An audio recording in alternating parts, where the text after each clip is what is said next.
আসসালামু আলাইকুম। সংবাদে আপনাদের সবাইকে স্বাগত জানাচ্ছি। আমি ফিরোজ তোহা। শুরুতেই সংবাদ শিরোনাম।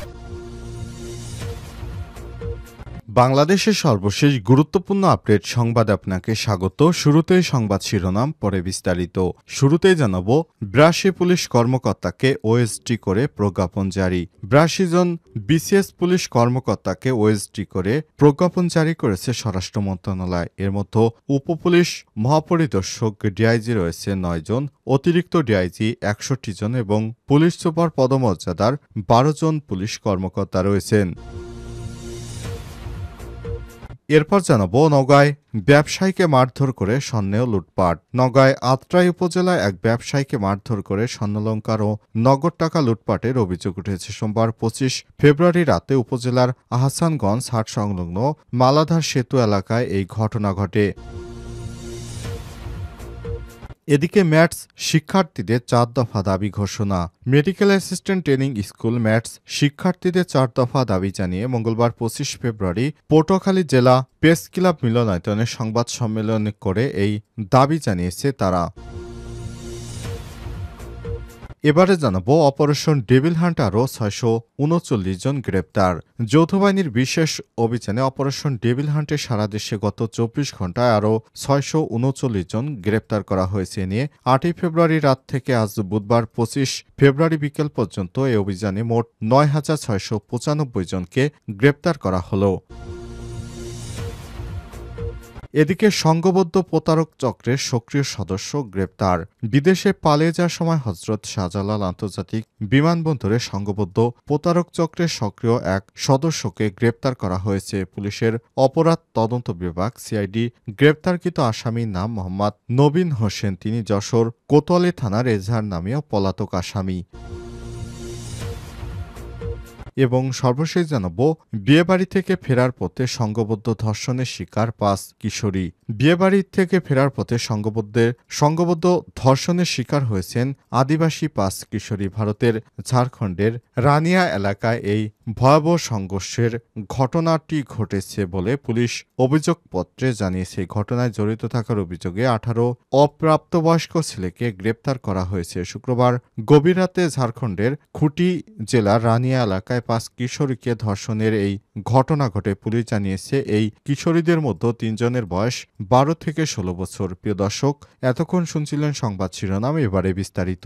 তবে তার আগে বন্ধুরা, অনুরোধ থাকবে সংবাদটিতে একটি লাইক দিন। এই চ্যানেলে আপনি নতুন হয়ে থাকলে আমাদের সংবাদটি দেখতে দেখতে চ্যানেলটি সাবস্ক্রাইব করে রাখুন। কমেন্ট করে বন্ধুরা আপনার মূল্যবান মতামত জানিয়ে দিন আপনি বিশ্বের কোন দেশ থেকে বা বাংলাদেশের কোন স্থান থেকে আমাদের সংবাদটি দেখছেন এবং শুনছেন। এবারে বিস্তারিত।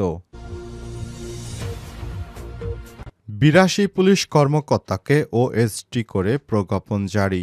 ৮২ জন বিসিএস পুলিশ কর্মকর্তাকে ওএসডি করে প্রজ্ঞাপন জারি করেছে স্বরাষ্ট্র মন্ত্রণালয়। এর মধ্যে উপপুলিশ মহাপরিদর্শক ডিআইজি রয়েছেন ৯ জন, অতিরিক্ত ডিআইজি ৬১ জন এবং পুলিশ সুপার পদমর্যাদার ১২ জন পুলিশ কর্মকর্তা রয়েছেন বলে জানা গেছে।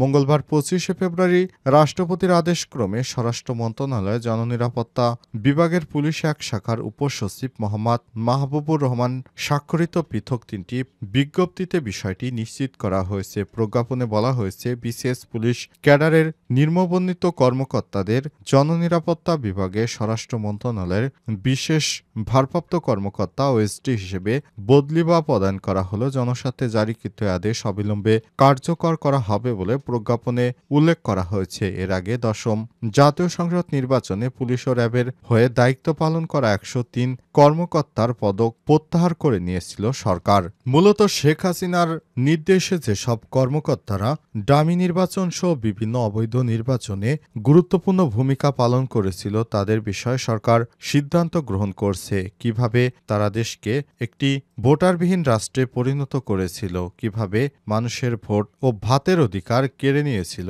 সরকার। নওগাঁয় ব্যবসায়ীকে মারধর করে স্বর্ণ লুটের ঘটনা। নওগাঁর আত্রাই উপজেলার এক ব্যবসায়ীকে মারধর করে স্বর্ণালংকার ও নগদ টাকা লুটের অভিযোগ উঠেছে এক নেতার বিরুদ্ধে। সোমবার ২৫ ফেব্রুয়ারি রাতে উপজেলার আহসানঘাট সংলগ্ন মালাধার সেতু এলাকায় ঘটনা ঘটে। ওই স্বর্ণ ব্যবসায়ীর নাম নান্টু প্রামাণিক। তিনি উপজেলার দারিয়াগাতি গ্রামের বাসিন্দা। ব্যবসায়ী নান্টু জানান, তিনি দীর্ঘদিন ধরে আত্রাই উপজেলা সদরের সাব রেজিস্ট্রি অফিস সংলগ্ন স্বর্ণপট্টি এলাকায় স্বর্ণের ব্যবসা করছেন। প্রতিদিনের ন্যায় তিনি বাসায় ফিরছিলেন। টাকা পয়সা নিয়ে মোটরসাইকেল যোগে বাড়ি যাওয়ার সময় সোমবার রাত ৮টার দিকে মালাধার সেতু এলাকায় ডাকাত দল পেছন থেকে তার মাথায় লোহার রড দিয়ে আঘাত করে। সময় তিনি মোটরসাইকেল থেকে ছিটকে পড়ে গেলে মারধর করে তার ব্যাগ থেকে ১৫ ভরি স্বর্ণালংকার ও ৩০০ ভরি চাঁদির অলংকার ও নগদ ২ লক্ষ টাকা লুটপাট করে নিয়ে যায় ডাকাতরা। পরে স্থানীয়রা তাকে উদ্ধার করে উপজেলা স্বাস্থ্য কমপ্লেক্সে নিয়ে যায়। এ বিষয়ে আত্রাই থানার ভারপ্রাপ্ত কর্মকর্তা ওসি শাহাবুদ্দিন বলেছেন, ভুক্তভোগী ব্যবসায়ীর পক্ষ থেকে একটি মামলার কার্যক্রম প্রক্রিয়াধীন রয়েছে। তদন্তের পর বলা যাবে কি পরিমাণ মালামাল ও টাকা লুট করা হয়েছে। এই ঘটনার সঙ্গে জড়িত দুষ্কৃতকারীদের শনাক্তে কাজ করছে পুলিশ। শেখ হাসিনা পালিয়ে যাবার পর অনেকেই নাশকতা শুরু করেছে। এর মধ্যে আওয়ামী লীগের কিছু নেতাকর্মীর অডিও ভাইরাল হয়েছে, যারা বলেছে দেশের মানুষকে তারা নাকি শান্তিতে ঘুমোতে দেবে না। ম্যাথস শিক্ষার্থীদের ৪ দফা দাবি। Medical assistant training school maths শিক্ষার্থীদের ৪ দফা দাবি জানিয়েছে। মঙ্গলবার ২৫ ফেব্রুয়ারি বেলা ১১টার দিকে পটুয়াখালী জেলা প্রেস ক্লাব মিলনায়তনে সংবাদ সম্মেলনে এই দাবি তুলে ধরেন তারা। সংবাদ সম্মেলনে বক্তারা অভিযোগ করে বলেছেন, স্বাধীনতার পর থেকে স্বাস্থ্যসেবা তৃণমূলে পৌঁছাতে ম্যাথস প্রতিষ্ঠিত হলেও বর্তমান তারা চরম বৈষম্যের শিকার। দীর্ঘ ১২ বছর ধরে স্বাস্থ্য অধিদপ্তর পরিবার পরিকল্পনা অধিদপ্তরে নিয়োগ প্রক্রিয়া বন্ধ রয়েছে। এছাড়াও শিক্ষাক্রমের অসঙ্গতি, উচ্চশিক্ষার অধিকার বঞ্চিত হওয়া এবং নতুন বোর্ড গঠনের বিষয়ে ন্যায়সঙ্গত দাবি উপেক্ষিত হচ্ছে। এক স্বাস্থ্যকর অধিদপ্তর ও পরিবার পরিকল্পনা অধিদপ্তরে শূন্য পদে দ্রুত নিয়োগ কার্যক্রম করতে হবে এবং কমিউনিটি ক্লিনিকের চিকিৎসা প্রদানের জন্য উপসহকারী কমিউনিটি মেডিকেল অফিসারের পদ সৃষ্টি করতে হবে। ২ প্রতিষ্ঠানের নাম, কোর্সের নাম ও কারিকুলামে ত্রুটি সংশোধন করে নতুন ইন্টার্ন লগবুক প্রণয়ন করতে হবে। ৩ বিএম অ্যান্ড ডিসি ক্লিনিক বিষয়ে উচ্চশিক্ষা অধিকার নিশ্চিত করতে হবে। ৪ অ্যালাইড হেলথ প্রফেশনাল বোর্ডের পরিবর্তে medical education board of Bangladesh নামে নতুন বোর্ড গঠন সংশোধনী বাস্তবায়ন করতে হবে।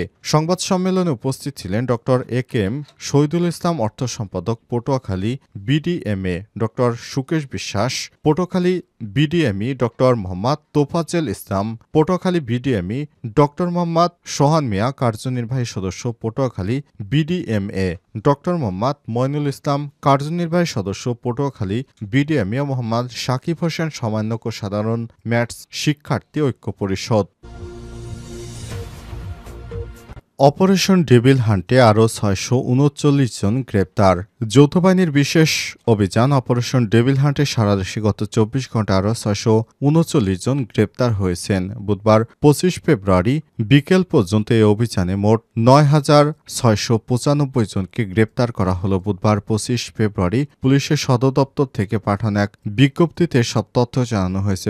বলা হয়েছে, গত ২৪ ঘণ্টায় গতকাল অপারেশন ডেভিল হান্টে এ পর্যন্ত ৯,৬৯৫ জনকে গ্রেপ্তার করা হয়েছে। এতে বলা হয়েছে, ২৪ ঘণ্টায় গতকাল রোববার বিকেল থেকে আজ বিকেল পর্যন্ত অপারেশন ডেভিল হান্টের পাশাপাশি বিভিন্ন মামলায় এছাড়া নামে আরও ৯৯৯ জনকে গ্রেপ্তার করা হয়েছে। এছাড়াও একই সময়ে আরও অনেককে গ্রেপ্তার করা হয়েছে। গত ৭ই ফেব্রুয়ারি গাজীপুরে মুক্তিযোদ্ধা বিষয়ক মন্ত্রী আকম মোজাম্মেল হকের বাড়িতে হামলার ঘটনার পরই শিক্ষার্থীদের তীব্র আন্দোলনের মুখে অপারেশন ডেভিল হান্ট পরিচালনার সিদ্ধান্ত নিয়েছে স্বরাষ্ট্র উপদেষ্টা লেফটেন্যান্ট জেনারেল জাহাঙ্গীর আলম চৌধুরী। এর পরে সারা দেশে অপারেশন ডেভিল হান্ট পরিচালিত হচ্ছে। অপারেশন ডেভিল হান্টে মূলত সারা দেশে যারা নাশকতা তৈরি করছে, দেশকে অস্থিতিশীলতার সঙ্গে জড়িয়ে ফেলছে, তাদেরকেই গ্রেপ্তার করা হচ্ছে এই অপারেশন ডেভিল হান্টে।